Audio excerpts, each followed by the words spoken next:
You need to stand up today, break out of the spirit of timidity and cowardice, destroy from your life the spirit of fear, and raise up in the courage and the boldness of the Lord and say, enough is enough, is enough, is enough, is enough. I've listened to your lies the last time. The slanderous adversary, that hypocrite, imitator lion, likes to turn us against each other so that he can relax while we devour one another. Chief Joseph said it that way.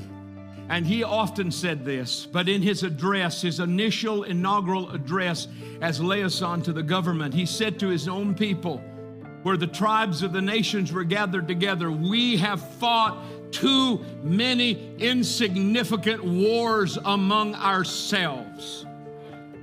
Creek against Choctaw, Apache against Cherokee.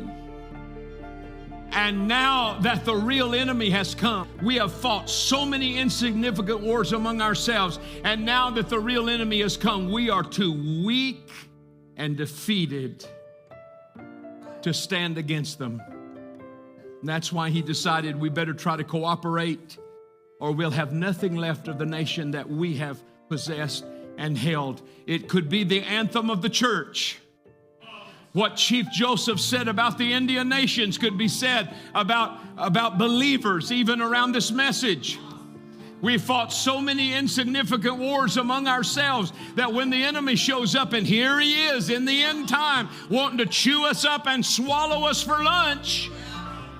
You see, the enemy is the counterfeit lion, and when he roars to scare you into submission. He's the greatest intimidator of them all. So don't be shocked that when a familiar spirit operates around us, it operates with an intimidation and a coercion to try to force people, control people into doing what the devil wants them to do. It is to intimidate us so that we give up, and his tactic is to surround us and corner us and to come at us from every direction, so we break down emotionally and we give in and we let the devil have his way. Somebody ought to say amen. The intimidation will cause us to focus on the source of intimidation instead of Jesus, who gives us victory over the intimidation. Israel's attention was on the giant instead of the giant killer. The more they focused on the giant, the bigger the giant got. Their focus was an insult to God.